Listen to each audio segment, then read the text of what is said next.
CD player came and went away, and the VCR came and went away, and then you have this phone, landlines came and they've gone, and the computers, desktops came and they're still came, regular mobile and then it went away, and now AI. I mean, the kind of in a one lifetime, the previous earlier generations would have one invention maybe, or two inventions, but the kind of innovations that have happened in our generation is just humongous. 10,000 students contributing to Chandamama Kathalu is something that is impeccable. I mean, the numbers say it all. What did this collaboration actually, teach you? In a world increasingly driven by AI and automation, how does a company stay ahead? Not just in building technology, but in shaping the future of it. Today on the podcast, we are joined by Mr. Chaitanya Chokkareddy, Chief Technology Officer at Ozonetel, one of the leading players transforming customer experience in India and beyond. We welcome you, sir, to this podcast and hope we have this fruitful conversation for a couple of minutes. Absolutely. Thank you. Thank you for having me on the podcast. Mr. Chaitanya, firstly, I just want to emphasize on the fact that India is rapidly catching up with the AI race. But China still holds a significant lead in terms of investments and adoption. From your lens, how do you see India carving out its own AI narrative, and what can we do to make things different? Yeah, I think so. You're starting off with the China-India comparison. Good, good. I think the podcast is going to go places now. So, yeah, you are right. So, though we are catching up, like you rightly said, we still need to do a lot more work. When you look at the advancements that whether the US or China has done in the AI space is too far ahead. We have been happy so far to use the APIs provided by whether the US companies or take the open source models released by the Chinese companies and use them for use cases in India. But now that everybody has sort of realized that AI is table stakes. If you look at it right, and when the industrial revolution happened, Yeah. and the whole point of industrial revolution was that the human muscle was replaced by an engine. So we had machines doing the job of humans, Correct. and because we didn't catch on fast enough, other countries sort of came and took over us. We were backward back then because we didn't adapt to the industrial revolution where we could figure out how to use the power of a machine Hmm. and convert that to human power. Right now, what people have realized is that AI replaces one other muscle in the human body, which is the brain muscle. And if now the whole of the IT and the knowledge work that's available can be disrupted, and that basically means that it table stakes. We cannot depend on large language models from the Western world or the Chinese. Every country, I would say, not just India, would have to build their own AI systems. There is no way for two reasons. One, as I said, you have to be self-dependent. Now we are living in a world where the whole economic system has been disrupted. We are talking at a time now when Trump has started tariffs. So Yes. everybody is going into a protectionist mode right now. And it's better, now is the time that we have to build our own AI to be self-dependent, self-reliant, and more importantly, right, AI is very specific to culture. When you talk to, let's say, ChatGPT or Quen, the culture comes through. For example, you cannot talk to Quen about the Tiananmen Square 1989 issue. Or if you talk to ChatGPT and ask it to tell a story, even for India, it'll tell a story about teddy bears. There is no way a rural person in India knows anything about a teddy bear. He would not even relate to the story.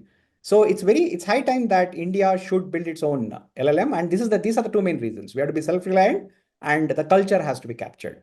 You talked about being self-reliant, and that's where Ozonetel actually comes in. Ozonetel has been a solid player in the customer experience space, and I'm very curious because how AI is stating up, and it's shaping the customer experience behind the scene. What are the kind of innovations do you think we'll see coming up in this space? Oh, that huge innovations. So it's not just customer experience, right? I mean, now we know that every industry is being disrupted.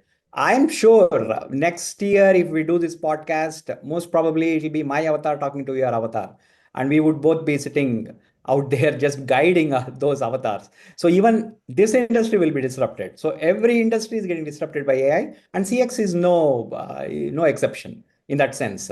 So mainly, right, what has happened is because of the success of the large language models, what has come out is that any process can be sort of automated. Why? Because any process is sequential in nature.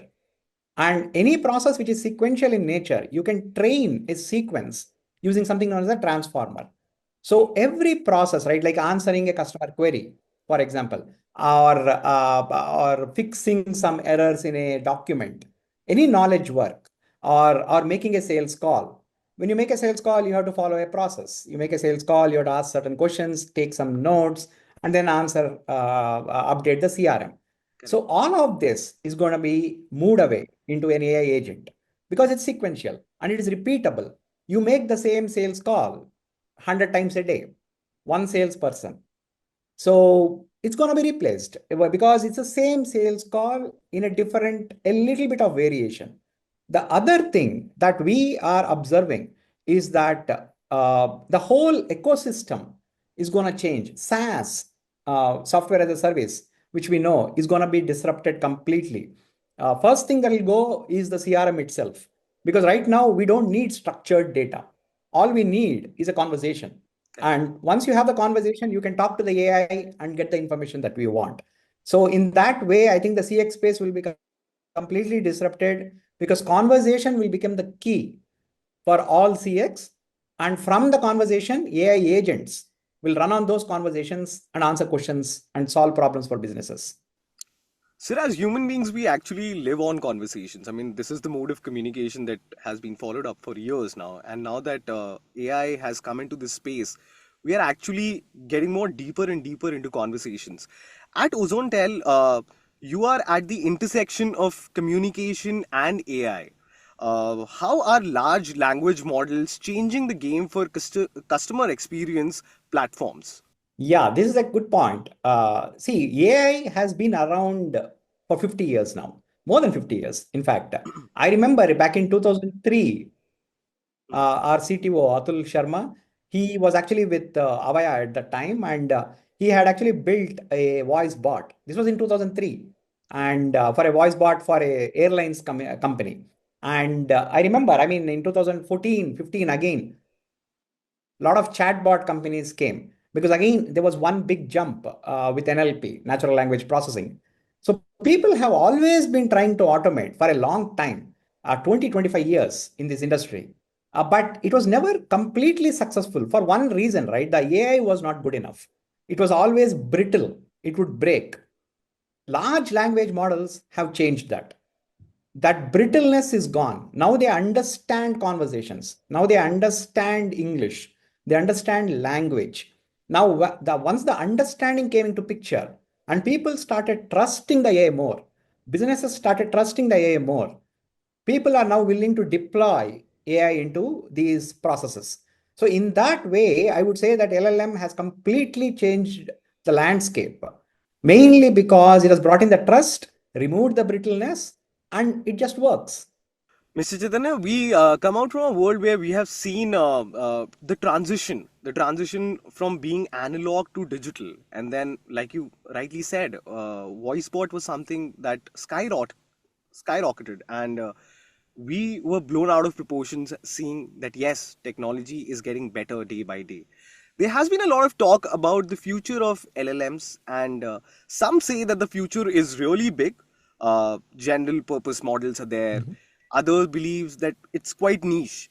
Industry specific ones will definitely win. this is the statement that is being said out loud. Where do you see this heading in the next coming years? Yeah, so it's a valid point to make about how we have seen these technologies change. Right? I mean, in that way, we are the generation where the Walkman was invented and the Walkman went away. The Sony Walkman came and went away. The CD player came and went away. And the VCR came and went away. And then you have this phone, landlines came and they've gone. And the computers, desktops came and they're still came, regular mobile, and then it went away. And now AI. I mean, the kind of in a one lifetime, the previous earlier generations would have one invention maybe, or two inventions. But the kind of innovations that have happened in our generation is just humongous. We have to give up a lot of the things. So that way, if you look at it, coming to the point about niche models or large, big models, I think both have to exist because both serve different needs. Without the large language model, in the large language model is needed for the understanding. Without that many parameters, the AI will not be solid. It will be brittle. It will sort of come up with its own analysis and it'll just go off track.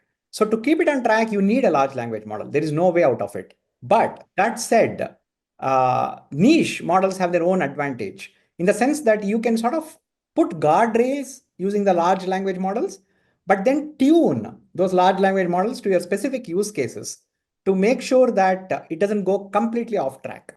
Mhm. And that is where I think niche models also have a place. So both will continue, but what will happen is that the niche models, once they show some success, they will be imbibed into the large language model in the next version of the large language model. So then you don't need that separate deployment. But over a period of time, large language model may be enough, general purpose. But I think at least for the next 10 years, we'll need both. Okay. Uh, Viswam.AI is a fascinating initiative. I mean, because we are talking about AI, we have seen a lot of AI tools coming into the picture. This is an initiative which is actually bringing a change. What inspired Ozonetel to be a part of this movement? Oh, that was a no-brainer for us. I mean, when we started talking, I've always been an open source proponent from the beginning. So we've worked on open source models. I was part of the open source community when we launched India's first Telugu operating system, Swechha Ubuntu. And from that long time, I've been associated with the open source movement. So when AI came and became successful with ChatGPT and all, we sort of immediately realized this was 7, 8 years back. We realized that just like operating systems had an open source movement, we Yes. would need an open source movement with AI. And that was the time I reached out to the open source community again. And we did multiple experiments, datathons with them. And at that point in time, I sort of realized that Hyderabad has that natural advantage. We all got together, the Swechha team, Ozonetel, and IIIT Hyderabad from a research community. And we said that let's form a group, a center of excellence. Hmm. And IIIT Hyderabad and Swechha will take the lead. And other companies like Ozonetel and all will form a part of it, support it. Can we make it a center of excellence for global South languages?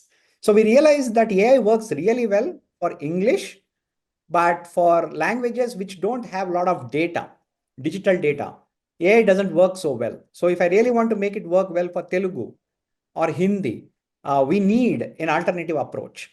So with that in mind, Vishwam was sort of incubated, and Ozonetel just said that we would obviously, because we are in the AI space, we work with language models, we work with speech models, and wherever we can help out with AI, because we know that, as I said, India has to be self-reliant. Everything has to be done. I mean, individual startups have to contribute, volunteers have to contribute, the government has to contribute.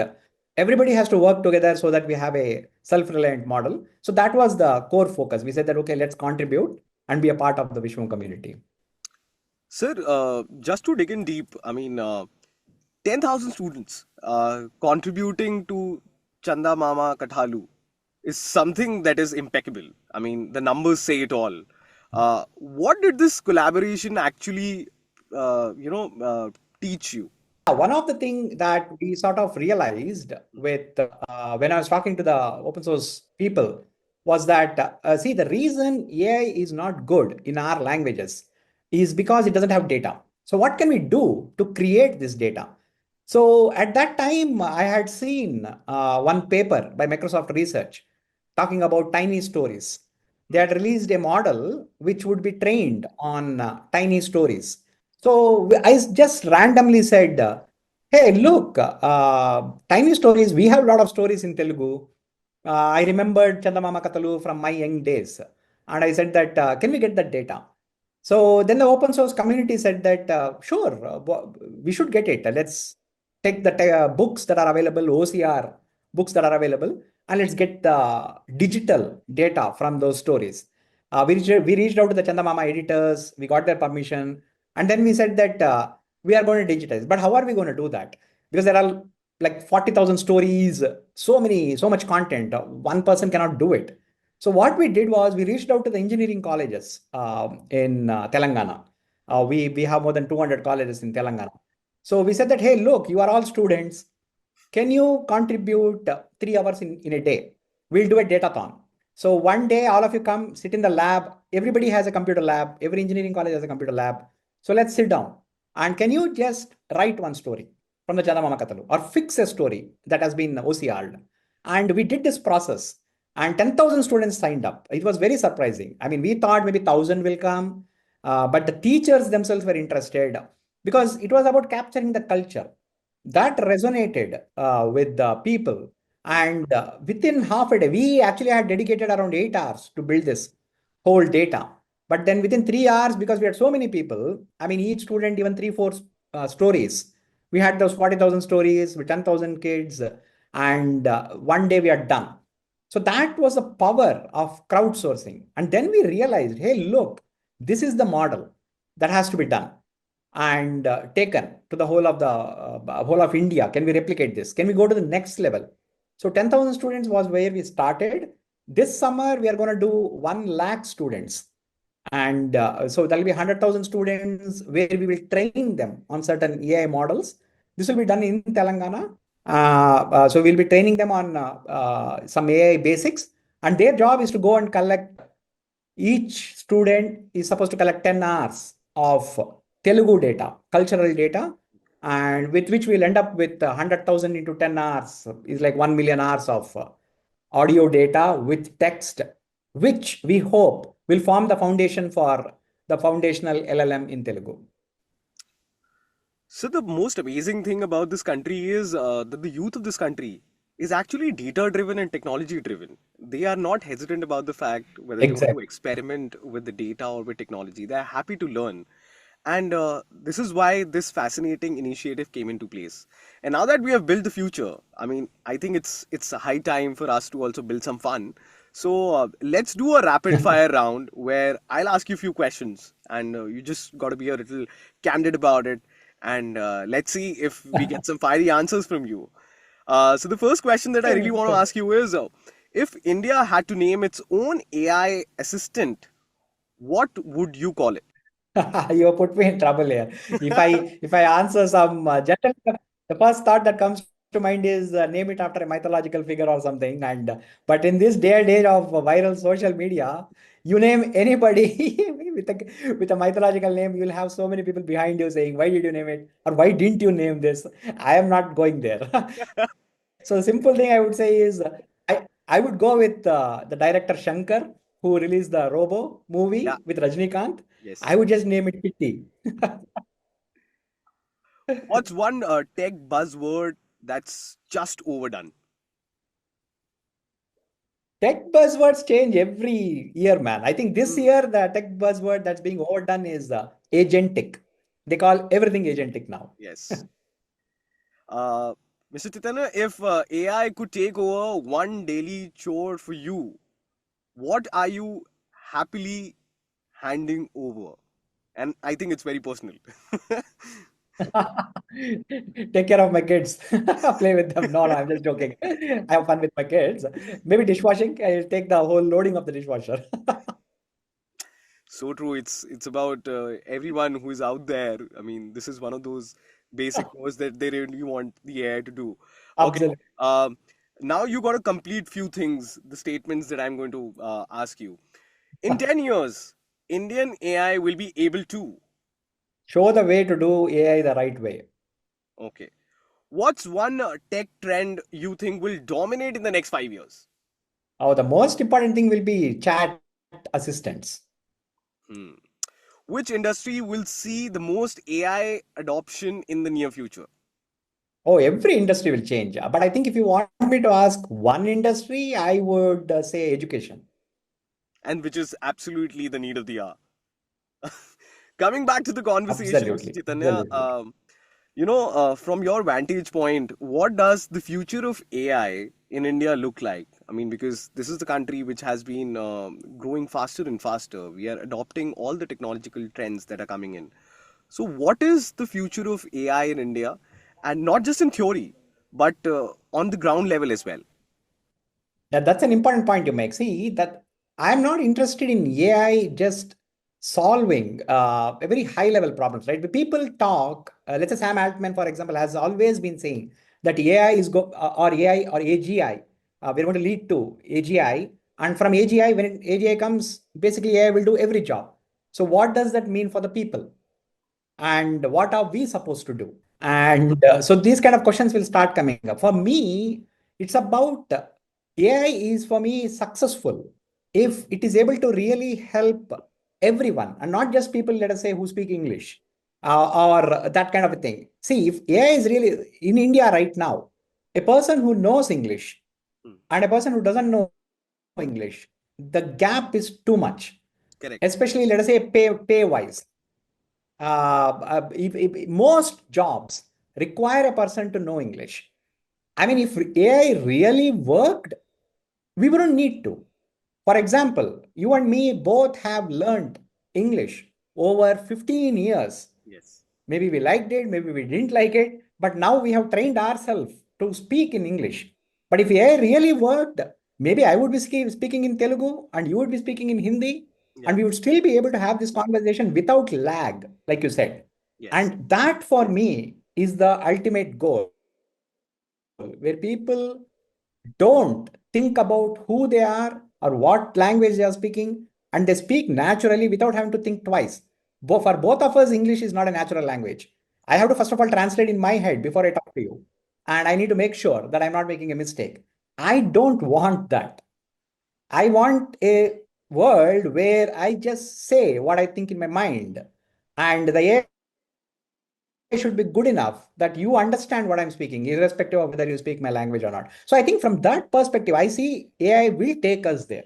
I have enough hope that in the future in India, we'll all be having enough time so that we go back and do arts and stuff. We'll take care, the AI will take care of all the boring tasks, and we are left with good tasks, and everybody communicates and are happy. And one of the most brilliant things that recently happened was OpenAI chief Sam Altman saying that the kind of trends that India is capturing as far as AI is concerned is quite impressive on a global level. And he's saying all the things that we are Yes, trying to do with AI is something that a lot of countries are not doing. Mr. Chaitanya, coming down to the last question, absolutely. you have been a part of volunteer-driven AI projects, and this is a, a, a long career that you had. How do you think tech companies in India can balance businesses, innovation with social responsibility in the AI era? Okay. I think the AI era doesn't change anything. From the beginning, I've always believed that whether it is tech innovation or any innovation without social responsibility has no place in the world for me. Because what's the point of innovation if it doesn't uplift society? I mean, for me, that's a simple game there. It's a no-brainer. In fact, I would say everybody just has to follow the process. And for me personally, we have seen that if you work on innovations which will uplift social responsibilities and take care of social responsibilities, you will automatically become successful. The other way, I am not so sure. If you just build tech for the sake of tech, I don't think you'll find happiness, and I don't feel you'll find success also. Mr. Chaitanya, this was such an insightful and refreshing conversation. Thank you for sparing your valuable time. Thank you for joining in and Thank you. giving us Thank a you. peek into where AI, cloud communication, and India's tech vision are headed. And to our audience, thanks for tuning in. Don't forget to like it, share it, and subscribe it. And make sure you send this episode to all of those people who are very curious about what's happening in the AI space, because this is the conversation that should go to all the ears which are craving for knowledge, which are craving for technology. So, thank you so much. Thank you.